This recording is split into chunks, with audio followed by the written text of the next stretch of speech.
नमस्कार साथियों, स्वागत है आज आप सभी का हमारे दृढ़ संकल्प यूट्यूब चैनल के आज के इस नए वीडियो में। आज हम आप सभी लोगों के लिए क्लास 7 की एनसीईआरटी ज्योग्राफी का चैप्टर 3 लेकर के आए हैं। चैप्टर 1, 2 के वीडियो आ चुके हैं। उम्मीद है कि आप सभी लोगों ने इन वीडियोस को देखा होगा। अगर नहीं देखा है तो जरूर देखिएगा, क्योंकि ये जो भूगोल है क्लास 7 की, इससे हमें जो भी मिलता है सब एकदम ठोस मिलता है, इंपॉर्टेंट मिलता है, और हम नोट्स के माध्यम से पढ़ा रहे हैं। तो जो भी चैप्टर में हमको इंपॉर्टेंट है, अर्थात जो भी पढ़ना चाहिए, एक एक शब्द जो पढ़ने चाहिए, जो इंपॉर्टेंट है, बेकार की गाथा को छोड़कर मैं उन सभी को लेकर के आ जाता हूँ। ओके, तो आइए स्टार्ट करते हैं। इस चैप्टर का नाम है हमारी बदलती पृथ्वी। अर्थात जो पृथ्वी पे लगातार परिवर्तन होते रहते हैं, वो परिवर्तन क्या क्या हैं, कैसे होते हैं, तो किस तरह से बदलाव होते हैं, उनके बारे में आज हम जानकारियां प्राप्त करेंगे इस चैप्टर में। ओके, तो आइए स्टार्ट करते हैं। यहाँ पर हमको सबसे पहला पॉइंट मिल जाता है कि स्थल मंडल अपने प्लेटों में विभाजित हैं। जो स्थल मंडल है हमारे यहाँ, ये सारे अपने अलग अलग प्लेटों में विभाजित हैं, जिनके बारे में हमने पिछले अध्याय में पढ़ा था, अभी चैप्टर 2 में, जो कि अभी मैंने अपलोड किया था। अगर आप लोगों ने नहीं देखा है तो उसको जरूर देख लें। ठीक है, आगे दिया रहा है कि जिन्हें स्थल मंडलीय प्लेट कहते हैं। देखिए, जो हमारे स्थल मंडल अलग अलग प्लेटों में विभाजित है, उन सभी प्लेटों को स्थल मंडलीय प्लेट कहते हैं। ठीक है, अब आगे दिया रहा है कि यह प्लेटें हमेशा धीमी गति से चारों ओर घूमती रहती हैं। जो ये प्लेटें हैं, ये धीमी गति से चारों ओर घूमती रहती हैं। प्रत्येक वर्ष केवल कुछ मिलीमीटर ही लगभग ये घूमती हैं। ठीक है, ये जो प्लेटें हैं, ये प्रत्येक वर्ष कुछ मिलीमीटर ही घूमती हैं। अब ये घूमती क्यों हैं? ये अपने स्थान से जो तो अपने स्थान से अलग क्यों हटती हैं? जो जो प्लेटें हैं, ये अपने स्थान से अलग क्यों हटती हैं? तो अगर इसकी बात करें तो ये ऐसा जो पृथ्वी के अंदर पिघला हुआ लावा है, ठीक है, जिसको मैग्मा कहते हैं, जो पृथ्वी के अंदर पिघला हुआ मैग्मा है, मैग्मा में होने वाले गति के कारण होता है। जो पृथ्वी के अंदर पिघला हुआ मैग्मा है, ये गति करता है। इसी वजह से जो पृथ्वी की प्लेटें हैं, जो स्थलमंडल की प्लेटें हैं, ठीक है, इन प्लेटों में जो तो गति होती है मैग्मा की वजह से। पृथ्वी के अंदर पिघले हुए मैग्मा एक वृत्तीय रूप में घूमता रहता है। जो ये मैग्मा है पृथ्वी के अंदर पिघला हुआ, जो कि ये स्थलमंडल में, तो ये मैग्मा जो है तो एक वृत्तीय रूप में घूमता रहता है धीरे धीरे। ओके, अब आइए आगे देखते हैं हमारा नेक्स्ट पॉइंट। नेक्स्ट पॉइंट है स्थल मंडल की प्लेटों में गति के कारण पृथ्वी की सतह पर परिवर्तन होता है। जो ये स्थल मंडल हैं, इन स्थल मंडल की जो गति होती है, स्थल मंडल में जो प्लेटें हैं, वो जब गति करती हैं, इसकी वजह से क्या होता है, जो पृथ्वी है, पृथ्वी की सतह पर जो तो परिवर्तन हो जाता है। कैसा? पृथ्वी की गति को उन बलों के आधार पर विभाजित किया गया है। जो पृथ्वी की गति है, ये इन बलों के आधार पर विभाजित किया गया है, जिनके कारण ये गतियां उत्पन्न होती हैं। ठीक है, अब आइए देखते हैं कि ये बल कौन से हैं। ठीक है, तो हम जब देखते हैं तो जो बल पृथ्वी के आंतरिक भाग में घटित होता है, जो बल पृथ्वी के आंतरिक भाग में घटित होता है, उसे अंतर्जात बल कहते हैं। ठीक है, अंतर्जात बल कहते हैं, या फिर इसको इंग्लिश में कहना चाहें तो एंडोगेनिक फोर्स। ठीक है, एंडोगेनिक फोर्स कहते हैं। अब आगे दिया जा रहा है कि एवं जो बल पृथ्वी की सतह पर उत्पन्न होते हैं, ठीक है, जो बल पृथ्वी की आंतरिक भाग में उत्पन्न होते हैं, उन्हें कहते हैं अंतर्जात बल। इसके बाद में जो बल पृथ्वी की सतह पर उत्पन्न होते हैं, इन्हें कहते हैं बहिर्जात बल, या फिर एक्सोगेनिक बल कह सकते हैं, एक्सोगेनिक फोर्स। ठीक है, ये एक्सोगेनिक फोर्स कह सकते हैं। इसके बाद आगे बात की जा रही है कि अंतर्जात बल कभी कभी आकस्मिक गति उत्पन्न करते हैं। जो ये अंतर्जात बल हैं, ये क्या करते हैं, कभी कभी आकस्मिक गति उत्पन्न करते हैं, जो कि कभी धीमी गति से क्या होता है कि, तो कभी जब ये आकस्मिक गति उत्पन्न करते हैं, अर्थात एकदम से जो है तो कुछ घटना घटती है, तब क्या होता है कि कभी कभी धीमी गति से भूकंप या फिर ज्वालामुखी एवं भूस्खलन जैसी आकस्मिक गति के कारण पृथ्वी की सतह पर अत्यधिक हानि होती है। देखिएगा, कभी कभी क्या होता है कि ज्वालामुखी जो है तो वो फट जाती है, इसके बाद कभी भूकंप आ जाता है या फिर भूस्खलन आ जाता है। तो ये क्या होता है, आकस्मिक गति के कारण ही होता है, जिससे क्या होता है कि हमारी पृथ्वी पर काफी सारी अत्यधिक हानियां भी होती हैं। ठीक है, अब आइए आगे बढ़ते हैं। आगे दिया रहा है कि स्थलमंडलीय प्लेटों में गति करने पर पृथ्वी की सतह पर कंपन होता है। जो ये स्थलमंडलीय प्लेटें हैं, इनके गति करने पर क्या होता है कि जो पृथ्वी की सतह है, इन पर कंपन होता है, पृथ्वी की सतह पर कंपन होता है। और ये जो कंपन होता है, तो यह कंपन पृथ्वी के चारों ओर की गति करना होता है। जो कंपन है, यह कंपन पृथ्वी के चारों ओर की गति करना है। यह कंपन भूकंप कहलाता है। ठीक है, जो ये कंपन होता है, इसी को भूकंप कहते हैं। जब प्लेटें एक दूसरे में खिसकती हैं, तो क्या होता है कि कंपन होता है, और इस कंपन के कारण ही भूकंप, इस कंपन को ही भूकंप कहते हैं। ठीक है, अब हमें मिलता है यहीं पर एक और पॉइंट। देखिए, यहाँ पर ये थोड़ा सा इंपॉर्टेंट, इसको आप लोग याद कर लीजिएगा। देखिए, भूपर्वती के नीचे वह स्थान जहां कंपन आरंभ होता है उसे उद्गम केंद्र कहते हैं। जहां पर जो कंपन आरंभ होता है अर्थात जहां से भूकंप उठता है उसको कहते हैं उद्गम केंद्र। तथा उद्गम केंद्र की भू सतह तथा उद्गम केंद्र की भू सतह पर उसके निकटतम स्थान को अधिकेंद्र कहते हैं। ठीक है, जो भू उद्गम केंद्र होता है उसकी भू सतह पर, ठीक है, उसके निकटतम स्थान को अधिकेंद्र कहते हैं। अधिकेंद्र से कंपन बाहर की ओर तरंगों के रूप में गमन करता है। ठीक है, जो अधिकेंद्र होता है अधिकेंद्र से बाहर अधिकेंद्र से कंपन बाहर की ओर तरंगों के रूप में जो तो गमन करता है। अधिकेंद्र के निकटतम भाग को सर्वाधिक हानि होती है। ठीक है, अर्थात ऐसा होता है जैसे कि यहाँ से भूकंप उठा, इसके बाद में जैसे ऐसे ऐसे चलेगा ना भूकंप, तो इसके पास में जो सबसे अधिक होगा इसको जो है तो सबसे ज़्यादा हानि होगी। जो यहाँ पर होगा दूर में होगा उसको और कम हानि होगी, क्योंकि यहाँ से यहाँ तक पहुँचने में गए जो ये पहुँचेगा तो काफ़ी बल इसका यहाँ से खर्च होता चला जाएगा। ठीक है, तो जहाँ पर ये भूकंप उठता है जैसे कि यहाँ पर उठा, ठीक है, पृथ्वी की ये सतह है, ठीक है, पृथ्वी ऐसे ऐसे है, गोल है पृथ्वी, तो यहाँ पे जैसे भूकंप उठा तो क्या होगा कि इनकी जो प्लेटें ये हल्की हल्की खिसकेंगी, हालिंग कंपन होगा इनमें। कंपन होने से क्या होता है कि ये यहाँ से जैसे यहाँ तक गई, ठीक है, यहाँ से ऐसे ही तो फैलेगा ना, ये जो भूकंपन फैलेगा ये ऐसे ऐसे फैलेगा, भूकंप ऐसे ऐसे जाएगा, तो जब जाएगा ये गोल गोल तो क्या होगा इसकी ताकत कम होती चली जाएगी, ताकत कम होती चली जाएगी, यहाँ तक पहुँचते पहुँचते इसकी ताकत और अधिक कम हो जाएगी, तो यहाँ पर इसको बहुत ही कम हानि होती है जो दूर वाले होते हैं। अब यहाँ पर हमको कुछ भूकंपीय तरंगों के बारे में पता चलता है। भूकंपीय तरंगें कितने प्रकार की होती है, तो ये 3 प्रकार की होती हैं। कौन कौन सी? ये पहली होती है पी तरंगे जिनको अनुदैर्ध्य तरंग कहा जाता है। दूसरी होती हैं एस तरंगे जिनको कहा जाता है अनुप्रस्थ तरंगे। इसके बाद में जो तीसरी होती हैं उनको एल तरंगे कह सकते हैं, या फिर अथवा में इनको हम लोग कह सकते हैं पृष्ठीय तरंगे। ठीक है, तो ये है हमारी छोटी सी जानकारी।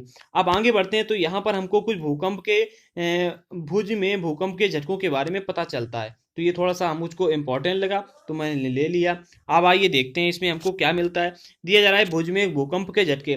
26 जनवरी 2001 को भुज शहर में रिएक्ट स्केल पर 6.9 की तीव्रता वाला भीषण भूकंप आया था। ठीक है, इसके बाद क्या हुआ था, यहाँ पर एक पॉइंट तो ये मिल गया। दूसरा पॉइंट ये है कि स्कूल सर्वाधिक प्रभावित हुए थे। स्कूलों की इमारतें गिरने से कम 971 छात्र एवं 31 शिक्षकों की मौत हो गई थी। अर्थात अगर आप देखेंगे जो भूकंप है ये अगर 1.0 से आता है, 1.0 स्पीड से आता है तो कोई अधिक फर्क नहीं पड़ता है, कुछ भी फर्क नहीं पड़ता।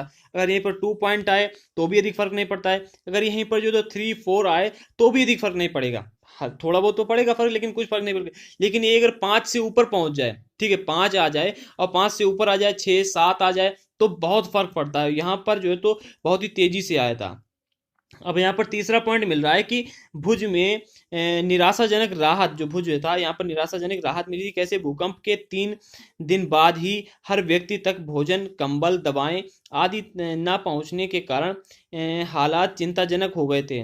ठीक है, निराशाजनक यहाँ पर राहत थे। ठीक है, इसके बाद में आगे चौथा पॉइंट दिया रहा है भुज की तबाही। जो भुज है इसकी तबाही कैसे हुई थी?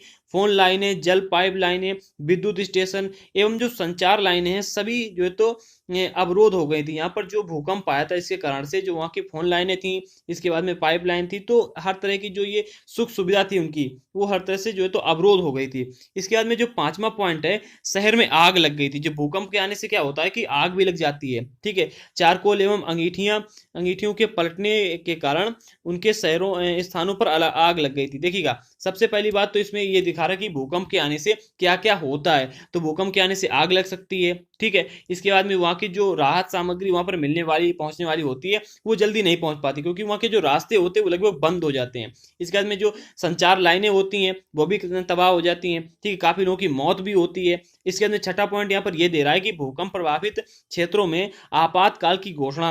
राष्ट्रपति ने आपातकालीन स्थिति की घोषणा की। अर्थात यहाँ पर यह बताने की कोशिश की जा रही है कि अगर भूकंप आने वाला हो और पता चल जाए लोगों को कि भूकंप आने वाला है तो वो सतर्कता बरतेंगे थोड़ी सी। ठीक है, तो ये यहीं पर बताने की कोशिश कर रहा है, लेकिन ये आपकी जानकारी के लिए एग्जाम में नहीं आने वाला। ठीक है, 7वां यहाँ पर मिल रहा है कि मुख्यमंत्री की केंद्र से अपील। गुजरात सरकार ने इस संकट का सामना करने के लिए केंद्र से वित्तीय सहायता मांगी थी। जब 2001 में 26 जनवरी 2001 को भुज शहर में जो तो एक भूकंप आया था, तब क्या हुआ था कि यहाँ पर काफ़ी जो तो प्रभाव पड़ा था, काफ़ी प्रभाव पड़ा था। लगभग जो तो 3 दिनों तक यहाँ पर राहत सामग्री नहीं पहुँच पाई थी। इसके बाद में जो है कि फ़ोन लाइनें थी, संचार, इसके बाद में जो पाइपलाइन थी, पानी वाली, विद्युत स्टेशन, सभी बहुत से अवरोध हो गए थे। तो काफ़ी सारा यहाँ पर नुकसान हुआ था। तो ये आपके पढ़ने के लिए है, और ये इतिहास से लेकर के थोड़ा सा इंपॉर्टेंट है, बस इस भूगोल में ज़्यादा इंपॉर्टेंट नहीं है। ओके, अब आइए आगे बढ़ते हैं। हमको मिलता है यहाँ पर मुख्य स्थलाकृतियाँ, ठीक है, तो इसको भी देखते हैं, इंपॉर्टेंट है। ओके, 10 मिनट हो चुके हैं, 2-3 पॉइंट और बचे हैं। नदी के कार्य बता रहे। नदी जब मैदानी भाग में प्रवेश करती है तब वह मोड़दार मार्ग बनाती है। देखिए, जब नदी मैदानी भाग में प्रवेश करती है तो क्या होता है, ये मोड़दार मार्ग बनाती है। क्यों बनाती है? क्योंकि इसे अपनी रफ्तार तेज करनी होती है। ठीक है, नदी का जो पानी का बहाव है वो अपना बहाव तेज करने के लिए क्या करती है, मोड़दार जो तो एक बहाव बनाती है। अब आगे नदी के इन बड़े मोड़ों को विसर्ग कहते हैं। जब ये मड़ी जो नदी है बड़े मोड़ बना करके चलती है तो इसको विसर्ग कहते हैं। क्योंकि ये जो तो सर्प के भांति चलती है। एक सर्प को देखते हैं आप, कैसे ऐसे ऐसे चलता रहता है, उसी तरह से ये नदी भी चलती है। आप कभी भी किसी भी नदी को देखेंगे तो ये एकदम सीधी नदी नहीं मिलने वाली, आपको कहीं ना कहीं से मुड़ी जरूर होगी, चाहे वो बनवाही ही क्यों ना गई हो, राजा के द्वारा किसी। अब आगे दे रहा है कि जब नदी का पानी घुमावदार मार्ग में प्रवाहित होता है तो अवतल किनारे पर अपर्दन तथा उत्तर किनारे पर निक्षेपण होता है। ठीक है, अब आगे दे रहा है कि कालांतर में यह प्रक्रिया बढ़ती जाती है। जो जैसे जैसे समय आता जाता है तो क्या होता है कि कालांतर में यह प्रक्रिया बढ़ती जाती है और मोड़ अधिक घुमावदार होता चला जाता है। यह घुमाव यस के आकार का होता है, बिल्कुल इस तरह से जो घुमाव होता है बिल्कुल इस तरह से होता चला जाता है। अब आगे बता रहा है कि इस अलग हुए भाग को चापाकार झील, गोखुर झील, छाड़न झील कहते हैं। मतलब अर्थात यहाँ पर बता रहा है कि जब ये घुमावदार रास्ते बनाते चले जाते हैं तो एक अलग तरह के अलग तरह की संरचना सी बन जाती है। तो इसे क्या कहते हैं, इस अलग भाग को कहते हैं चापाकार झील या फिर गोखुर झील या फिर छाड़न झील कहते हैं। समुद्र तक पहुंचते पहुंचते नदी का जो प्रवाह होता है वो इतना धीमा हो जाता है। और धीमा क्यों हो जाता है? क्योंकि उससे कई सारी नदियां विभाजित होकर के पानी उसका चला जाता है। और भी कई कारण होते हैं। तो बता रहा है कि समुद्र तक पहुंचते पहुंचते नदी का प्रवाह धीमा हो जाता है तथा नदी अनेक धाराओं में विभाजित हो जाती है, जिसमें वितरित कहा जाए, जिसको वितरिका कहा जाता है। अच्छा, ये वितरिका क्यों कहा जाता है जानते हो? क्योंकि अर्थात देखिएगा, एक नदी जा रही है, वैसे टेढ़ी मेढ़ी जाती है, मैंने सीधी बना दी है। ठीक है, मान लीजिएगा ये एक नदी जा रही है, ठीक है, ये एक नदी जा रही है। अब ये सीधी समुद्र में थोड़ी ना गिरेगी जाकर के, इससे और नदियां निकलेंगी। ठीक है, इससे और नदियां निकलेंगी। तो इससे जब और नदियां निकलेंगी तो इसका जो पानी होगा वो कम हो जाएगा, पानी भी कम हो जाएगा। और क्या होगा कि इसकी जो धारा होगी वो भी धीमी हो जाएगी। जो इसका एक जो तो रेस होगी, रफ्तार होगी जो पानी के बहाव की, वो भी कम हो जाएगी। क्योंकि जब पानी कम होगा तो रफ्तार तो अपने आप कम हो जाएगी। अब आगे इसीलिए इसके वितरिका कहा गया। ठीक है, अब आगे दिया जा रहा है कि यहाँ नदी इतनी धीमी हो जाती है कि यह अपने साथ लाए मलबे का निक्षेपण करने लगती है। प्रत्येक वितरिका अपने मुहाने का निर्माण करती है। सभी मुहानों के अपसादों के संग्रह को डेल्टा का निर्माण, इनसे क्या हो, संग्रह से डेल्टा का निर्माण होता है। ठीक है, अब आगे बात की जा रही है कि समुद्र तरंग के कार्य, जो समुद्र में तरंगे होती हैं उनके कार्य क्या होते हैं। ये बहुत ही खतरनाक होती हैं। आइए देखते हैं कैसे। समुद्र तरंगों के अपर्दन एवं निक्षेपण से समुद्र तरंगों के अपर्दन एवं निक्षेपण से तटीय स्थलाकृतियां बनती हैं। समुद्री तरंगे लगातार सैलों से टकराती हैं। समुद्री तरंगे क्या करती हैं, लगातार सैलों से टकराती हैं। अब सैल क्या होते हैं, इसके लिए आप चैप्टर 2 को देखिएगा जाकर के, तब आपको डिटेल में जानकारी मिलेगी। अब आगे दिया है कि जिससे दरारें विकसित होती जाती हैं। देखिए, जब समुद्री तरंगे लगातार सैलों से टकराती हैं तब क्या होता है कि लगातार दरारें विकसित होती जाती है। किसमें? समुद्र के जो आस पास वाले इलाके होते हैं ना, मिट्टी होती है, जहाँ पर आप डायरेक्ट तो समुद्र पर हर जगह है नहीं ना, तो जो सैलें होती हैं उनमें क्या होता है कि दरारें होती चली जाती हैं। समय के साथ साथ यह बड़ी और चौड़ी हो जाती हैं। जो दरारें होती हैं वो बड़ी और चौड़ी हो जाती हैं, फिर ये कैसी एक गुफा के रूप में परिवर्तित हो जाती हैं। जैसे कि ये समुद्र है, 1 मिनट आपको अच्छे से दिखा दे। जैसे कि ये जमीन है जहाँ पर आप लोग रह रहे हैं, ठीक है, और ये आपका पूरा समुद्र बन गया। ठीक है, ये समुद्र है, तो यहाँ पर तो ये जमीन ही होगी ना, जमीन ही होगी। और ये क्या होता है, यहाँ से ऐसे ऐसे तरंगे टकराती रहती हैं, यहाँ से तरंगे टकराती रहती हैं, और क्या होता है, धीरे धीरे धीरे धीरे यहाँ पर जो तो गुफा के रूप में बन जाता है। ये गुफा के रूप में बन जाता है ऐसे करके। गड्ढा होता चला जाता है, गड्ढा होता चला जाता है और ये गुफा के रूप में बन जाता है। अब आगे दिया जा रहा है कि ये जो गुफा होती है, ठीक है, इन गुफाओं में बड़े हो जाने से इसमें केवल छत ही बचती है। देखिएगा धीरे धीरे क्या होता है कि जो गुफा है ये धीरे धीरे बड़ी हो जाती है। जैसे जैसे आप ये जो समुद्र है, ठीक है, जैसे जैसे इसमें जो तो तरंगे टकराएंगी तो ये गुफा बड़ी हो जाएगी, फिर धीरे से ये छत ही ऐसी बचती है। ठीक है, कई सारे टापू ऐसे हैं यहाँ पर छत ही बचती हैं, जिन्हें क्या कहा जाता है, तटीय मेहराब कहा जाता है। और लगातार अब जो तो अपर्दन से क्या होता है, छत को भी तोड़ देते हैं ये लोग, लगातार अपर्दन से छत को भी तोड़ देती है। जो ये तरंगे हैं ये लगातार अपर्दन से छत को भी तोड़ देती हैं। क्यों? अच्छा, छत टूट क्यों जाती है जानते हो? क्योंकि देखिएगा ये कोई छत है, ठीक है, तो ये कितनी दूरी तक सह सकती है, मतलब इतनी दूरी तक सही है, इतनी दूरी कर दो, और दूरी कर दो, अगर और दूरी करते चले जाओगे, ये काटते ही चले जाओगे, इसके बाद में ये ऐसा भी पोला करने लगी। जब यहाँ पर जल आ जाएगा तो ये ऊपर की ओर भी तो भजेगा, ठीक है, क्योंकि यहाँ से जब दबाव पड़ेगा तो ये ऐसे एकदम करेगा, तो यहाँ पर भी दबाव पड़ने लगता है। इससे क्या होता है, ये छत जो होती है ये भी टूट जाती है, अर्थात जो आप लोग कहते हैं ना जमीन धस गई, तो इसी तरह से धस जाती है। अब आगे बता रहा है कि और केवल दीवारें बचती हैं, ठीक है, केवल फिर क्या होता है, केवल दीवारें ही बचती हैं। दीवार जैसी कृतियों को स्ट्रैक कहते हैं। अब अगर बात आ जाए कि स्ट्रैक किसे कहते हैं तो आप बता पाएंगे। जो दीवार जैसी आकृतियां बचती हैं इन्हें क्या कहते हैं, स्ट्रैक।